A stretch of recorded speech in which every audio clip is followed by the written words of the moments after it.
At the New Jersey SBDC Network, our mission is simple: to help businesses grow and succeed. Our consulting, training, and information services make it easier for businesses to reach their potential. Whether you're currently in operation or just starting out, we have the right tools, resources, and expertise to help you succeed. Visit us online to get started on your path to success today.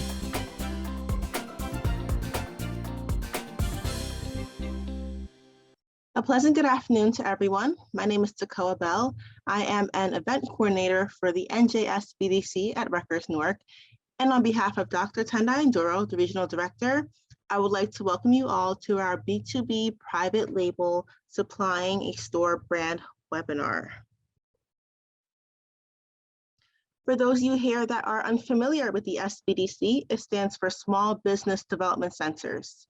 And here at the New Jersey Small Business Development Centers at Rutgers-Newark, we serve as the premier provider of business training and technical assistance services to establish small businesses, startups, and as well as to entrepreneurs. We are one of 12 centers in the NJSBDC network, and we service those in Essex County.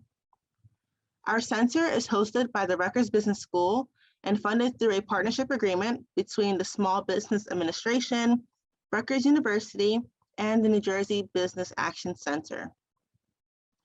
Our mission here is to help entrepreneurs as well as business owners start and grow sustainable, successful businesses through the delivery of one-on-one business consulting, training, and technical assistance programs. Now, all of these services are provided to you at no cost and are paid for by your tax dollars. If you or your business is located in Essex County, our website is www.rnsbdc.com. And on the top right-hand corner of our site, we have a button labeled Request Counseling. So clicking on that button will lead you to fill out some information about your business, including the help you're seeking. And within 24 to 48 business hours, a consultant will reach out to you for an assessment. And for those of you here that are not in Essex County, our headquarters website is www.njsbdc.com. And on that website, you can type in your county and it will refer you to your local SBDC office. For the benefit of everyone attending today's webinar, we will be taking questions via the chat and the Q&A feature here on Zoom. We do ask if you can use the Q&A feature since it'll help to keep all the questions and answers in one designated area.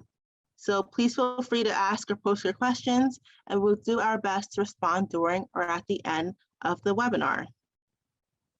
And for those of you that are new here, a copy of the presentation slides along with a video recording of this webinar will be emailed to you within 48 to 72 business hours, so that you can refer to all of this information long after the webinar has ended. It is now my pleasure to introduce to you all our presenter for today's webinar, Ahmet Afdag. Ahmet is the CEO and owner of Styremont and is an SBDC consultant here at the NJSBDC at Rutgers-Newark in the areas of e-commerce, self-hosted and marketplaces, BC and B2B online strategic planning, and supply chain sourcing. And now, without further ado, I will turn today's webinar over to Ahmet. Thank you, Teko. Good afternoon, everybody. So I'm going to go ahead and pull up the presentation now. We are essentially going to, touch base on B2B private label for store brands. You're probably familiar with or have heard of private label in general, and it is something that there's some nuances to it and what kind of private label is available. So I'll be making some distinctions there because what we're going to be focusing on is specifically for store brand private labels. So to get started on that, first, we're going to just touch upon a bit of e-commerce here. B2B traditional B2B traditional business to business traditional business is anything that isn't e-commerce, basically. The old way, the way that doesn't involve having it listed on the internet. People aren't ordering the products from the net. That's the example. You're just doing business with between companies and with brick or mortar locations. You're working with say a retail partner who has multiple locations. And then B2B e-commerce is essentially doing this business, but doing it online. Now, it's not one or the other. There are a lot of businesses that essentially continue to do both, but B2B e-commerce has allowed them to grow their businesses out from the businesses they were doing traditionally. And in some cases, there's actually hybrid situations where the retail partner you're working with is actually doing both. Prominent example being Walmart, where they have the website where they sell the products online, as well as they have their actual stores around the nation where people can go and purchase products. And businesses that do business with Walmart, suppliers who do business with Walmart, do have the option to offer in both areas.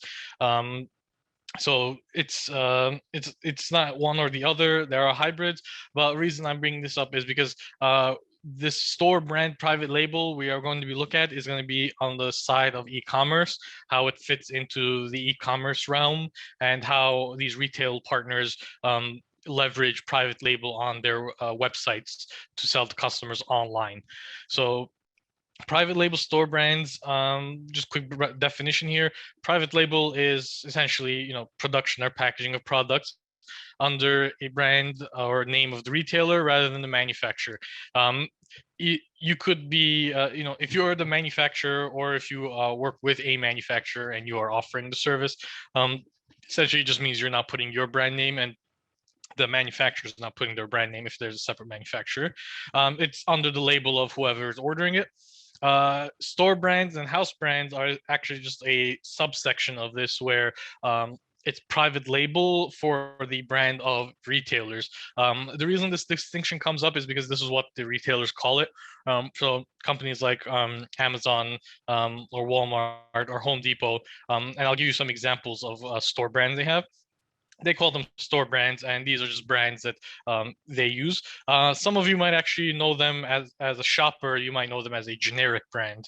So if you go into the stores and you see these, national brands for these big companies, and then you see some like brand ones that are tied to the retailer you're at.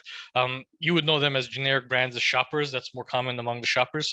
But the companies and retailers tend to call them store brands or house brands because they consider that something that they're creating for themselves. And it's usually to be a cost advantage. So they're essentially just trying to offer a lower price point product that's pretty much similar to national brands, but cheaper, so customers are see the price advantage, and the retailer makes some money. And sometimes it's also a marketing strategy where they might want to build out certain brands to have certain themes to it, and they would rather have that brand built out in-house. So the retailer's own team would build that out, and then they would identify suppliers to fill that brand out with the products that they're looking for. So the process of private label for store brands all start with RFQs, which are requests for quotes. Now, they start with RFQs, but the issue a lot of suppliers have, a lot of businesses have that want to get into this is receiving these RFQs, because usually these companies don't always post them in a public place. They're usually sent out to a mailing list. And if you are not on the mailing list, you're not going to know that RFQs were sent out. So there are some things we're going to go over on how to get around that, and how to try to get you on these lists if you're interested in that process. But essentially, the process itself starts with RFQs that are sent out by the retailer to everyone on their mailing list. It can be potential suppliers, it can be current suppliers, whoever's on their list, and however they filter it, they're going to receive these. And then these RFQs will come with usually come with some kind of product data or design information. It'll come with sometimes they'll put down what the brand is supposed to mean. So they'll put a bit of like an intro to the brand that they're creating, or the existing brand if it's already a brand that they've been using. So they'll put a bit of a blurb sometimes, and then also move on to whether it's something they're looking for. Maybe they're targeting a specific season. Maybe they're targeting a specific group. They'll outline kind of what their strategy is with that RFQ, and then they will list out the amount of information that they are looking for. Now, the extent of that differs based on the retailer, based on what they're targeting. You won't usually see a situation where it's an empty brand and they're trying to fill it with everything. It's usually very targeted, very precise. It'll be something seasonal and for a specific year. So you might have where it's a situation where they're targeting, let's say, summer 2022 for a specific brand. They want to bring in something that's for the next year that is different from what they currently have, or offers better prices than what they currently have. So it'll be very specific. The only times where you might get something where it's full is if they are building a new brand, in which case they will then look to see if they can fill this out with a core set of merchandise. Those opportunities are far in between, but if you are on a mailing list and that opportunity comes up, it's usually a huge advantage for suppliers because they try to keep a efficient supply chain. So unless there's, they'll try to work with a supplier who can provide enough of the core products that they don't have multiple suppliers. Now, obviously, if there's a cost advantage to them for doing that, they will. At the end of the day, it's the cost that really, tips the scale in regards to which supplier they're going to go with. But generally speaking, they do want products that reflect the brand and reflect the strategy that they're going for, and reflect what kind of target they have with that RFQ. Now, samples tend to be requested if a supplier becomes a finalist in the RFQ process. They basically just want to look at the product. Depending on the product, there are situations where if the product is not exactly something that can be sent out in sample, maybe it's big, maybe it's very costly, maybe it needs to be manufactured in large volumes, but a single unit will not be practical in terms of manufacturing and creating a sample. And in those cases, they'll usually be fine with image or a video or anything like that will give them a better idea of the product. But most situations, they will request samples, and then they will review the samples. And if they decide to move forward with you and actually agree to source products from you for their store brand, what usually happens is you get a checklist that has product testing requirements, label creation requirements, purchase order creation guidelines, and manufacturing for an arrive by date. Different retailers will have different names for this, but manufacturing for an arrive by date essentially means either they will let you know when they want the products in, or you let them know the earliest you can get them those products. And by get them, I mean it has to be at their location and ready to sell on that date. It's not an arrival date. It's arrival in the sense that it's not just coming into the country if you're importing it, or being manufactured if you're manufacturing here and finishing the manufacturing. Is this product ready to sell on this date? If someone orders it, will you be able to ship it on that date? That is what they're looking for there. And like I said, some will give you a date. Sometimes their dates might not be accurate, and you're able to let them know that that it's not realistic and the actual date would be this. But generally speaking, that is what they look for, and that is a key part, because a lot of the times they want, once they've settled on a supplier, they want to get the ball rolling as soon as possible. Because the way they do it is it's usually a few months to a year ahead of where the strategy is. Sometimes it's on the shorter end if they're really pushing it, but usually it's a year ahead is when they're looking. But the process itself takes a few months just to get the quotes in, get the analysis in. Stuff like testing takes time too. Label creations, they got to provide sometimes they will give you the label design, sometimes you have to prepare them and they check it and make sure that it fits their guidelines. Purchase order creation, this is where they tell you how to handle the orders. Sometimes they give you a system to use, sometimes it's just paperwork back and forth. So there's an entire process here, but if you do reach that finalist level and they get accepted, they then proceed to want as soon as possible. Remaining in contact with the retailer is what it ends up becoming down afterwards, after the initial shipment has arrived. Because after that point is essentially just keeping in touch for resupplies, keeping in touch for marketing. Maybe you want to push them to market it a bit more. Maybe you have some feedback about the marketing they're doing. Maybe there's some kind of program they have set up where they might match your investment into additional marketing with their own investments. Some do that where it's like 50-50. You put 1,000 in for marketing, they'll put 1,000 in for marketing for the private label. Some just do the marketing themselves and don't have you involved at all. Depends on the retailer, like I said. And then expanding the assortment can be an option as well, depending on what.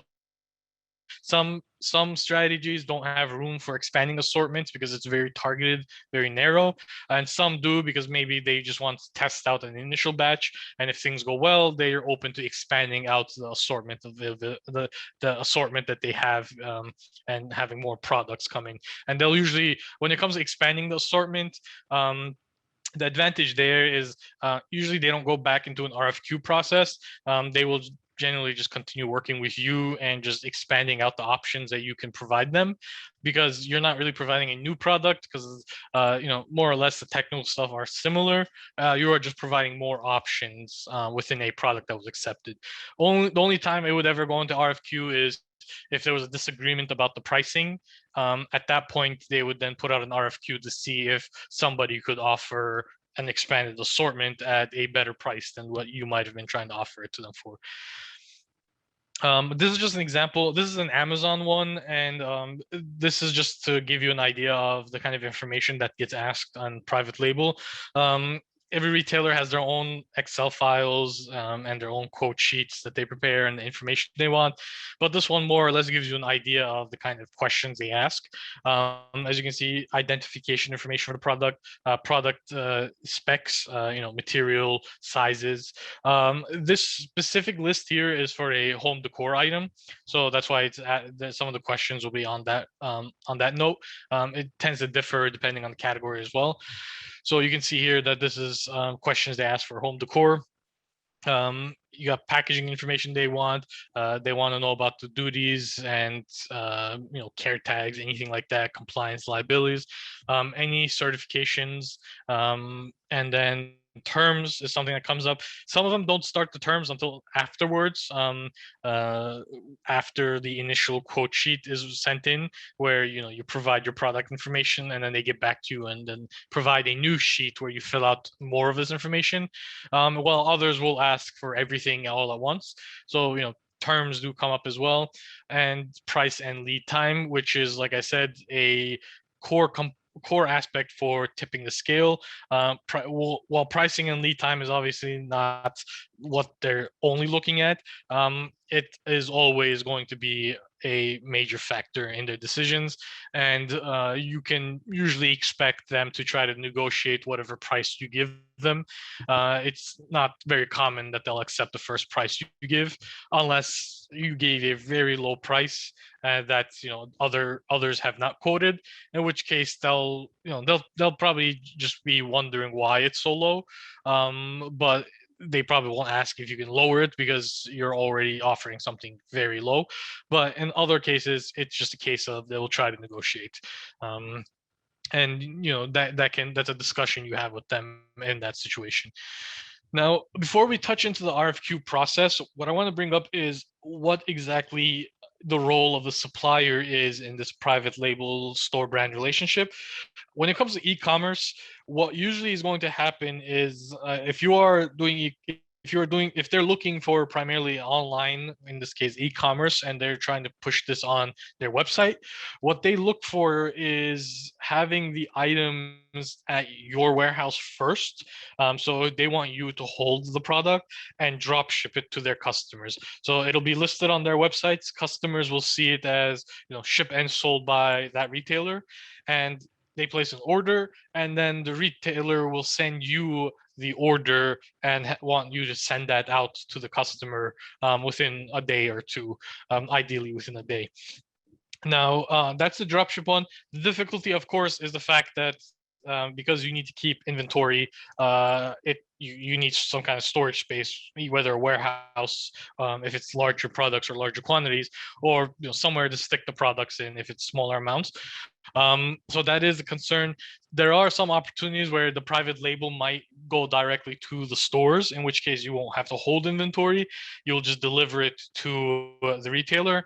However, when it comes to that, there are pricing differences, and we'll touch upon that a little later in the presentation. But essentially, there's 3 tiers of 2.5 tiers technically of pricing when it comes to private label. First one is dropship, which is a primarily e-commerce situation because it essentially means it's just being sold online and being drop shipped from you to their retailer customer who orders the product online. That one will usually be at the highest price of the tiers because you do have to put in your costs for holding the inventory, for receiving the inventory, for shipping out the inventory, and the retailers are aware of this, so that will usually be the highest price to give them. Second is receiving bulk shipments. Now, if you are a manufacturer in the US or you're working with a manufacturer in the US, there's not going to be a third tier per se. If you are working with a manufacturer overseas, then there will usually be a third tier because the third tier is actually bulk as well, but bulk containers. Because the manufacturer is not located in the country, so it's not, they can't just load it up in the truck and send it. In which case, what will happen is if you are in that situation where the manufacturing source is outside of the US, you will have the opportunity to negotiate for direct imports, where you will arrange import when the retailer orders products. They will order on the basis of a container, and then you will make the arrangements to have that manufactured, the products manufactured, loaded in the container. The retailer will usually handle the shipping costs of it, and it's usually FOB. And then you will just manage and track that process, and then the retailer will receive the imported container and unload the goods at their location. That's usually the lowest price compared to bulk, because one thing about the bulk is if you have a foreign manufacturer, but you also have a warehouse here and you have products here, you can actually offer them the domestic bulk without the direct import, because you're saying, hey, I have a lot of inventory in my warehouse. Instead of importing it, how about I just load these up into the truck and send a trailer of products to your location, whatever location they give. So that's option as well. But the way you should see it is essentially dropship and bulk, and then bulk breaks down to domestic and international depending on where the product is manufactured. And each of these have their own slight pricing components. So jumping back into the process of the RFQ, where we're just going to touch upon a little bit of details. When you receive the RFQ, you'll be provided basic information. The retailer will specify design, the quality, ideally the price point. If they don't provide a price point, it's always beneficial to ask what kind of price point they're looking for, because you want to find out what they want to sell this product for. What kind of MSRP do they want? What are they going to list it as for the consumers? Because there are times where they might have a very unrealistic price they put in there, which might not match with what's going on in the supply chain, what's going on with material prices and shipping costs. So in those cases, it's always beneficial to ask them if they have a price point in mind, and then you can adjust accordingly. Something called a quote sheet, the name can change, but I usually call it a quote sheet because that's what you're providing, will be provided for you to fill out with the relevant information that they're looking for. Some will ask for images, some don't, but images tend to do get asked for. They don't have to be an image of the actual product, especially if it's a case where you have to make something different, specifically for that private label, in which case any kind of rendering is fine, any kind of sketch is fine. It doesn't have to be the actual product, it just has to give them an idea of what you're offering them so they can visualize it. And then second part is design. A lot of private label RFQs, as I mentioned, are for specific design expectations. There is some kind of specific theme, some kind of specific time frame, some kind of specific trend. They're trying to land some kind of specific product, and it's based on their target audience. And the retailer's marketing team is usually the one that comes up with this. Some companies will hire a third party that handles this aspect. So that third party will actually come up with the expectations and maybe handle parts of the RFQ process as kind of a go between between you and the actual retailer team. And they will, like I said, will usually have specific expectations, but there are potentials where they don't. And in those cases, they'll actually ask you to provide them something along the lines of what they might be looking for, so they can come up with something more specific. In which cases, they'll pretty much just be keeping an eye on the material and the pricing, not necessarily design. Now, this applies to products that have design elements to them, apparel, home decor, things like that, that where design does have a big component to it. If it doesn't, what they do look for instead of design and material and price is just material and price. Maybe they're looking for a specific type of material in the product. And if you can provide that or something that's similar to the material, but maybe better priced or higher quality, something like that, they'll take a look at that as well. And also, again, use the price as their gauge. Now, as I mentioned, technical information of the materials is the best way to ensure an accurate discussion of the product. This isn't the way, the material information, the technical information you provide isn't similar to what people list on their products when they're putting it online and putting information. They want more details. The more details you can give them without getting into too much detail, like you don't have to explain what the specific chemical breakdown of a certain material is, especially since if there's a couple of different materials in there, it's chaotic. But you need to give them a breakdown. They need to have an idea of what's in the product, what it's made with. And the reason for this is not necessarily a compliance issue, though they do look at compliance down the line. And it's not really a duty issue, though they do look at duties as well if a material affects the duties. What they do look at is because they're going to list a product in a brand and they want a certain message they want to give to the customer, and if the material does not match that message, they're not going to want it. So let's say they are the brand is natural products, so it's made with natural ingredients, natural fibers, natural natural materials. In that case, if they receive a product and there's a percentage of some kind of synthetic material inside of it, and they might decide that they don't want to go with that product because their brand, that store brand, is solely focused on ensuring that it has natural aspects to it, and having a synthetic material in it would not meet their store brand expectations. So they need to have an idea of that ahead of time, because you don't want to go all the way to the end of this process and then have them realize that have this conversation at that point, at which case you become concerned that all that time might have been wasted. And there are expenses in this process as you prepare the requirements. So if you can discuss everything ahead of time, make sure everything is clear and not have a surprise at the end, you will save time and you will save money in the private label process.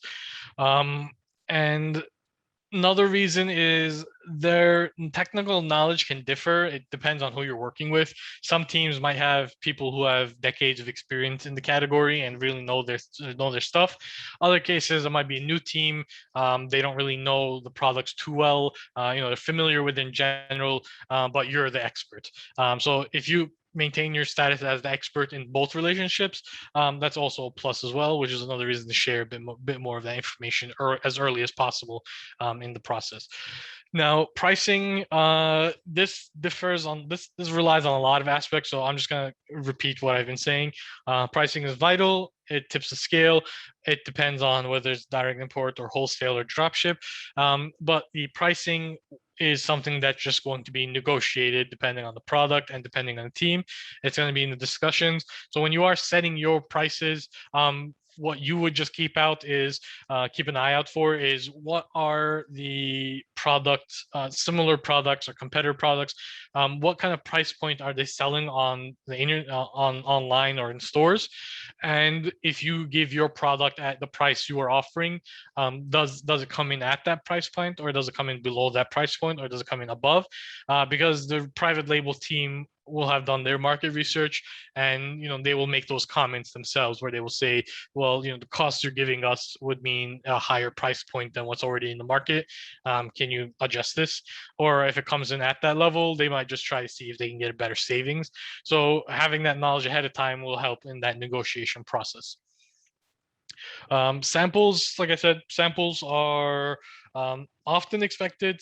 They will want to review it. There are some cases where you can actually have a team visit your location if you have a kind of showroom and you are able to show them the product, the manufacturing. That way you can save on the shipping, but that depends on if the team is available. Another one is trade shows. If there's a trade show somewhere that you are going to be attending and they are going to be attending, and the sample is something you can carry with you, you can actually bring it to meet, try to schedule a time with the private label team at that trade show, and meet with them in person, and get to demonstrate your products. It doesn't have to be at the trade show. If the trade show is near your location, you can also invite them to stop by. But there's a lot of flexibility here. All samples don't need to be shipped. You don't need to absorb the shipping costs if it's not a requirement. Maybe they'll accept images. Maybe they'll visit. Maybe there's a trade show nearby where they can stop by as they go there, or as they're leaving from there. So there's a lot of flexibility there, but just keep an open mind on that, because samples tend to be a bit of an upfront cost, especially if it's larger items and you got to ship them. And shipping costs continue to rise year over year. So if you can avoid that expense, it's always a plus.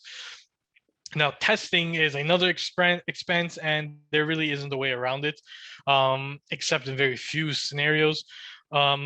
Testing is simply required because, one, they want to make sure the product is in compliance with various regulations depending on the product type and category. Two, they want to make sure the product stands up to their expectations. Some retailers do actually have category-wise standards. Walmart being one example, where Walmart works with the lab, the Bureau Veritas, and they actually have their own standards. So whenever you do testing for a Walmart private label, they have you use the Walmart standard. So the Bureau Veritas lab is testing it based on what Walmart is expecting to see from that category. And because of that, you do need to get the products tested. It doesn't hurt to test ahead of time if you can.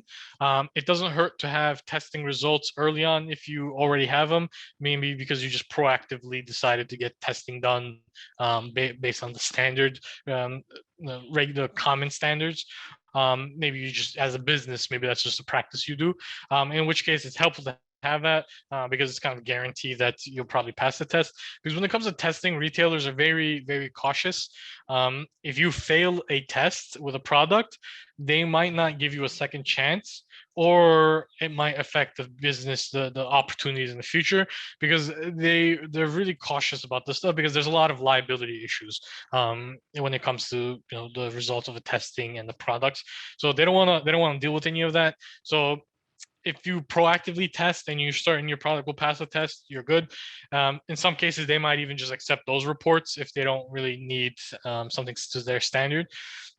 Otherwise, if you don't have that and you get into the situation with private label, you definitely should, test your on the common standards yourself before testing it to Walmart standards and having the report sent to Walmart, because a fail is for Walmart's an example, but a fail is a big negative when it comes to private label with any retailer, because like I said, it's a huge liability issue and they just don't want to deal with that situation.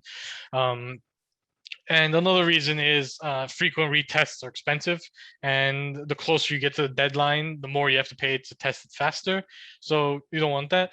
But what I was saying with the testing is one of the loopholes or ways, shortcuts, I would say, is if you're not the manufacturer and the manufacturer is testing these products, maybe they're just doing it as a best practice, or maybe they work with other retailers that you're not working with, or they ship internationally and they do the testing because they're required to. They might be able to give you those reports for free, and you're able to provide that report to the retailer, and if they accept it, you just pass your testing without having to actually pay anything. So that is an option as well in the cases where it's applicable. Now we're getting into a bit of the softer aspects of private label. One is communication. Communication is vital simply because you need to build a rapport with the team that you're working with the retailer. Even if you don't get into a specific private label campaign or private label RFQ, a good rapport with that private label team can ensure that they will keep you in mind when another RFQ comes up and maybe personally reach out to you rather than just receiving a mailing list. And another reason is keeping in touch with them will allow you to meet the deadlines that are set. Sometimes, sometimes things on your side might be busy and things start getting a bit delayed. It never hurts to speak with them ahead of time just to let them know what the situation is. Alternatively, they might be delayed on their side, and I've seen this too, where the retailer's team is just bogged down and they're not keeping up with their own deadline because of whatever's going on their side. And trying to keep in touch with them is one. It just tries to bring up the situation and you're serving as a reminder where you're prodding them about the deadline and about the progress being made.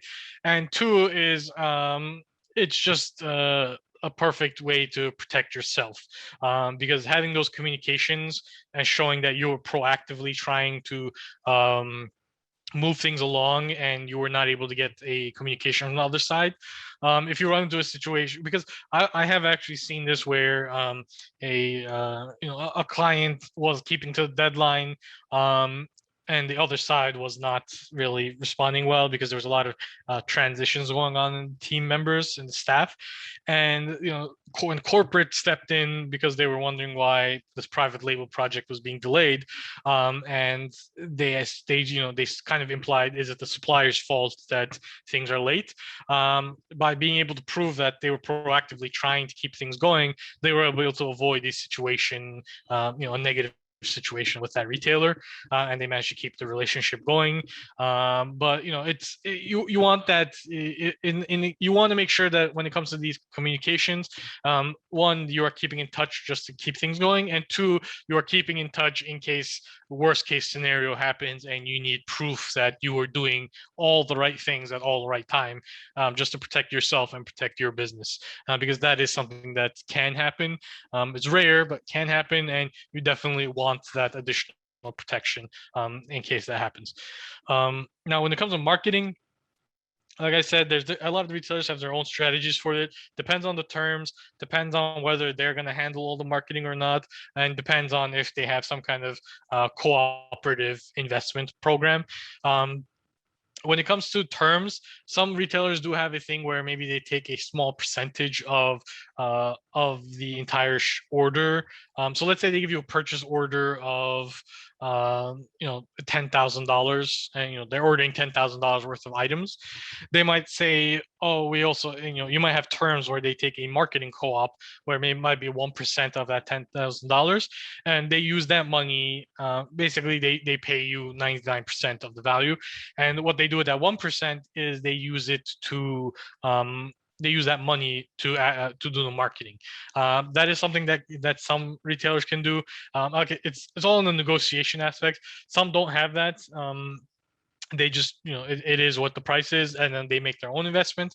And then the third one with the cooperative one, for the additional investments, is where they make an initial investment themselves, whether it's fully themselves or whether it's 1% of the cost of goods.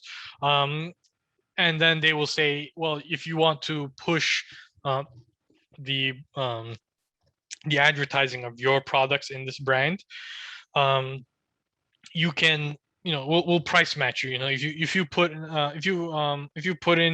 $5,000, we'll put in 5,000. Some might not be like that. Some might have 25% rather than 50%. Depends on the retailer, but that is something that comes up. And even if it doesn't exist, it is something that you can ask if you are concerned that the products are not selling as much as you think they should because of your experience in the market, and you think that their marketing team is either lagging behind, and you want to have a bit more influence in trying to get them to market it better and help increase the sales, both to your benefit and their benefit. So that is something that you can bring up with them if that is the situation that you're dealing with. Now we're going to hop into some examples. You're probably familiar with many of these. There's also a couple that sometimes fly right under the radar. Amazon has a lot of they call it shop featured, they're featured brands, but these are Amazon brands, and these are in different categories of products. And I listed a few of these examples here. The screenshot actually, I think there's a few more that's left out of here. But as you can see, they have home products. They have Amazon Basics, which is for a lot of different categories. Essentials. They have Amazon Fresh for the groceries, and Nature's Wonder, Amazing Baby. These are all store brands, and these are all store brands that are private label that are generally supplied by a supplier or a manufacturer. For Amazon, it's off of their unfortunately for Amazon, the RFQ process is very hard to keep in touch with, mainly because of the way Amazon does business. They generally work with existing suppliers within the category they're targeting, and to become an Amazon supplier, you have to be invited to Amazon Vendor Central.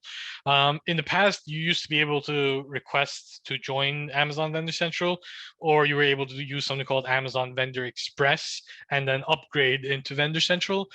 Nowadays, they have restricted Amazon Vendor Central to invite only. You can't ask to be added to it through any kind of application.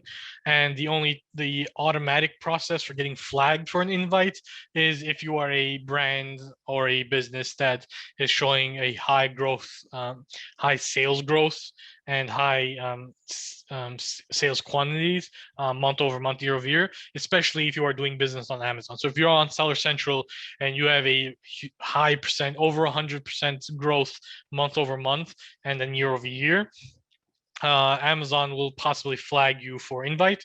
There is one unofficial way, which is trying to meet with an Amazon rep.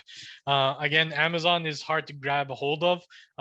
When it comes to trade shows, they're not exactly like other companies that show up frequently and on a consistent basis. They tend to just pop up wherever, depending on whatever their focus is. But if you are able to catch an Amazon team at a trade show, you could inquire about it. But again, it's unofficial. There's no guarantee that you will get the invite. It kind of depends on the Amazon representative you are speaking with, and it depends on what Amazon's focus is, and it depends on how your business is doing. So it's very tough to get in and get started. So, but Amazon will sometimes announce if they are looking expanding research. But again, Amazon's business practices are a little different, so they're not the normal suggestions for other companies doesn't always apply with the way Amazon does business. Target, another company. Target has quite a few different store brands. New Day, Made by Design. They all have different themes to it. As you can see in the pictures, they also show what kind of what they're focusing on with those store brands and when they were launched. And you can actually see here that there's 3 brands that they were relatively recent in launches. It's usually because stores are very conservative with starting targeting categories, so they want to take it nice and slow, and see what the market is doing, see how national brands are selling, see how their marketplace sellers are doing, how other brands are doing, and then based on that they might be confident enough to hop in and create their own store brand. And in that case, when that happens, there's a lot of opportunities that pop up with that. I'll actually go over how to get on targets, how you might be able to get on targets with the last slide. There's a company there that usually would give the opportunity to a couple of the companies listed here. Walmart. Walmart, you can get on with a Walmart DSV. That's what Walmart's supplier program is called. They have Walmart Marketplace and then Walmart DSV, and then they have Sam's Club, which is kind of similar to Costco. You can apply to that too. But Walmart DSV, which technically means dropship vendor, because it's mainly focused on drop shipping products, but there are opportunities to grow it as you speak with a buyer, because in any supplier relationship with these companies, you have some kind of partner, account manager, a partner contact, or a buyer for that category. Walmart has a few brands. Some of them are companies they bought. Hey Needle, for example, is a company that they've integrated.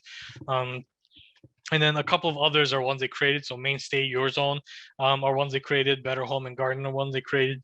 And they're in the they cover slightly different categories. They're mainly like Better Home and Garden, of course, is home and garden. And each of them have their own flavor to it. Your Zone is mainly aimed at kids. So it's like children's themed products, especially for home decor. So these colorful rugs and things like that. And then Mainstay is kind of a like a generic brand for a variety of categories, mainly in the furniture and home decor category. So with Walmart, it's like I said, you can actually become a supplier and then reach out to a buyer and then just let them know that I create these products. You give your pitch. You explain why you want to be on their list for RFQs. You kind of outline, even if you're a new supplier who doesn't have sales on Walmart for Walmart to take a look at, you can mention how your business has been doing, who you're doing business with, why your products are competitive, etc. And they will take a look at that and then consider adding you or not. Otherwise, you might be a Walmart supplier for a year or two, and then maybe you're like, oh, okay, I want to upgrade to doing private label. And then when you reach out to them, they will take a look at your history of business you're doing at Walmart just to check. So you don't have to have a history with Walmart. Any kind of pitch you can do for why your business will be capable of meeting their private label store brand expectations, and why they should consider you, is pretty much what you can go with once you are set up as a supplier and have a buyer you can speak with. Okay, so here's the one that I was mentioning for Target is the one I brought up here, but there's a couple of other companies that are partnered with this third-party service. Now, RangeMe is a company, a third-party company.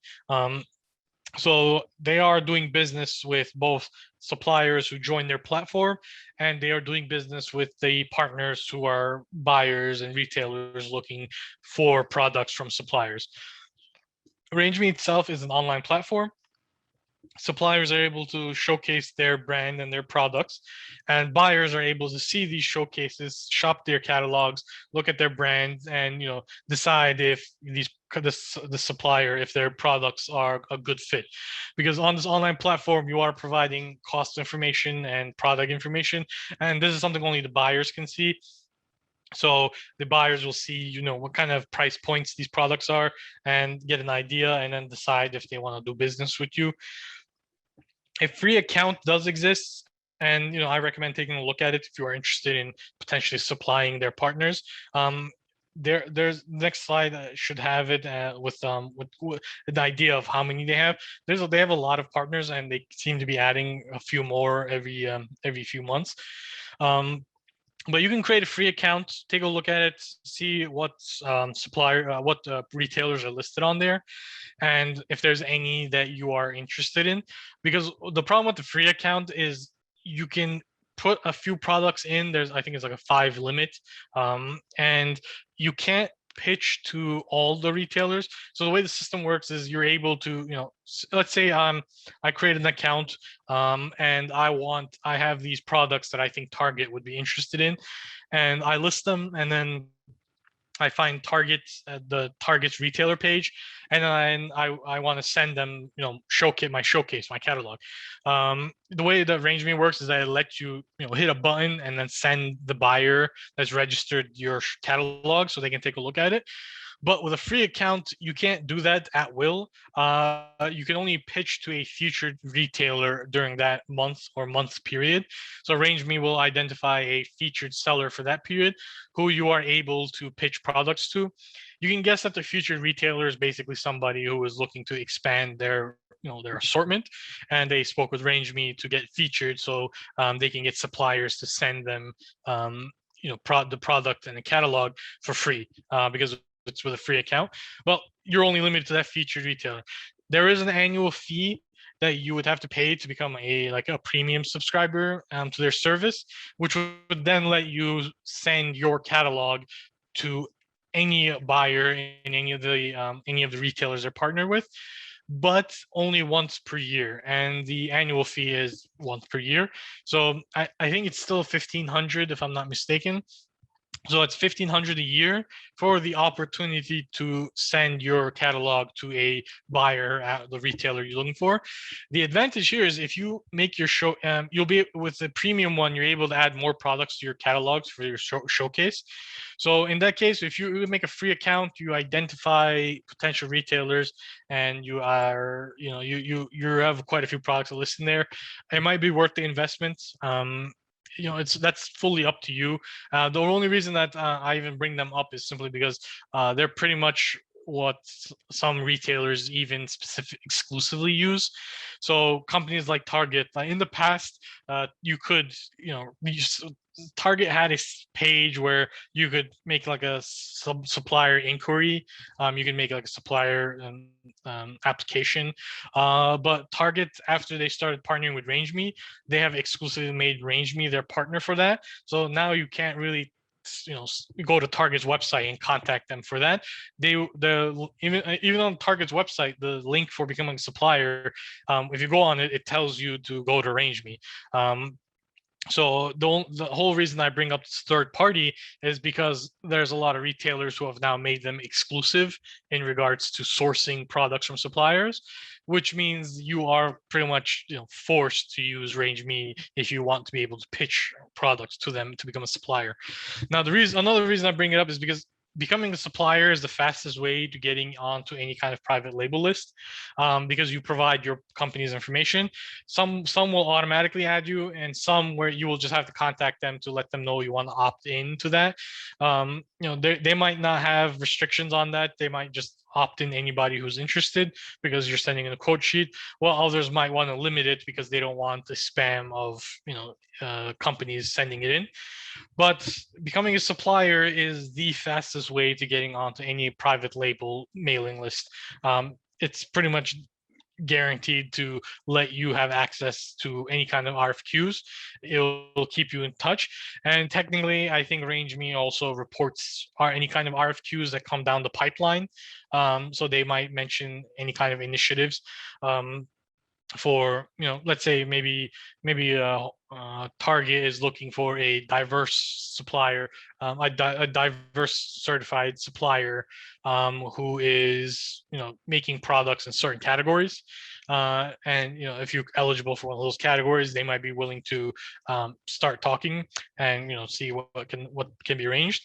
So that's one option. Second option, bouncing off of that diversity aspect, is if you are a certified minority-owned or woman-owned or any diversity group-owned business, and you have that certification, you might actually have an additional opportunity in the sense that a lot of these companies have a separate, not department, but a separate section to their supplier team that works with these diversity suppliers, is pretty much what they call them. So if you are looking to get it on the suppliers target and you do have that certification, you are minority owned, you can actually look up, say, target supplier diversity, and there should be some kind of contact for that, because they do keep the contacts open for diverse suppliers. Essentially, there's a bit more easier communication, so that might help you leapfrogging a bit more. But in either case, becoming a supplier is the fastest way to get an idea of any RFQs that might come down for making a store brand. Now, here's an example of just what the arrangement page looks like. I took a screenshot of their page here. As you can see, this is what kind of like a showcase looks like, where it's the product, the picture, MSRP cost. This is what the buyers will usually see.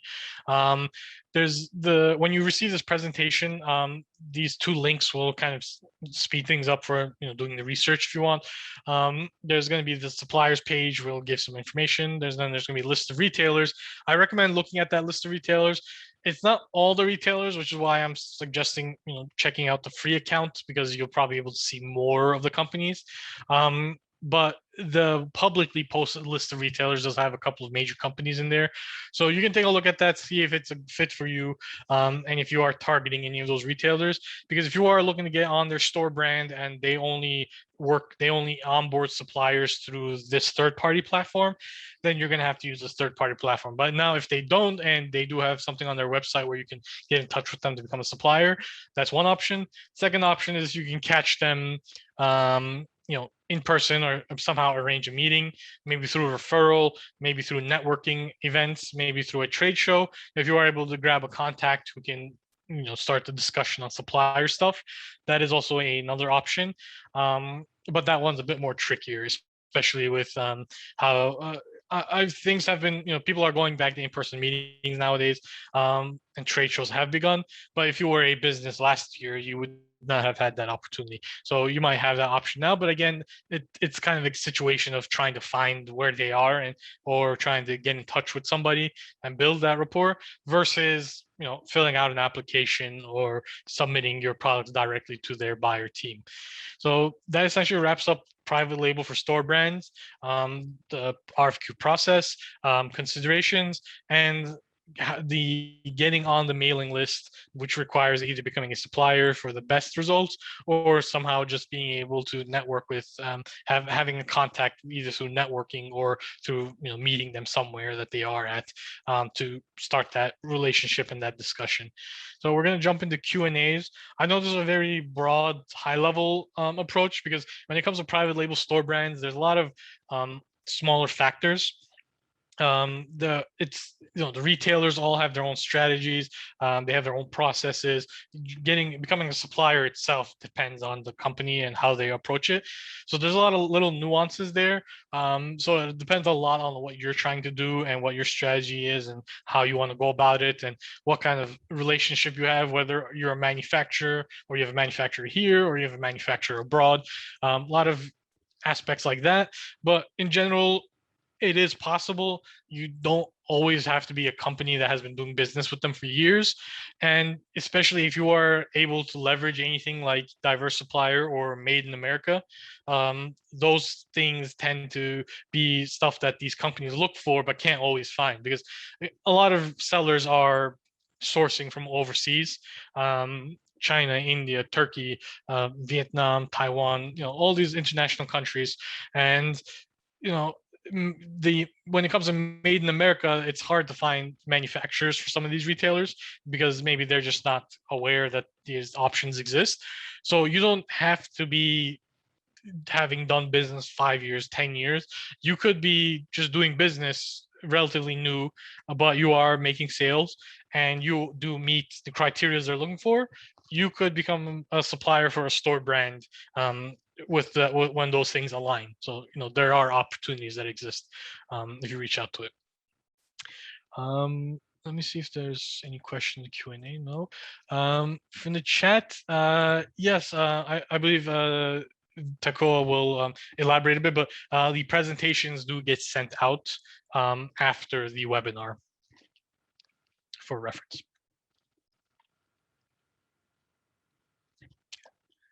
So, do we have any last minute questions? We do have 30 more minutes, so we have more than enough time for questions.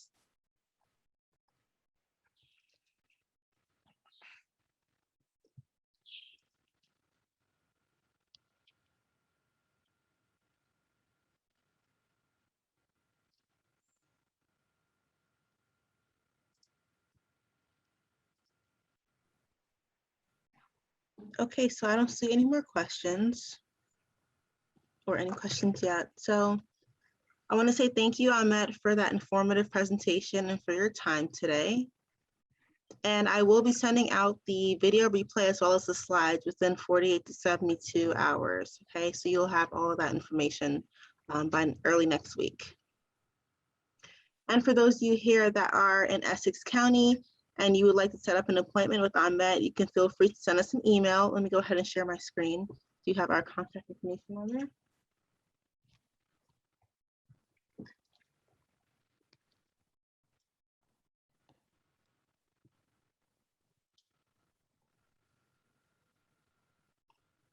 Okay, so you can send us an email, you can feel free to give us a call, or you can visit our website, www.rnsbdc.com, to create that one-on-one consultation. Again, our consultations are at no cost to you. So I do try to encourage everyone to take advantage of that if you can. At this time, I would like to direct everyone to the chat. There, I will be posting some of our upcoming webinars, workshops, as well as the direct link to request that counseling. Let me go ahead and post that now.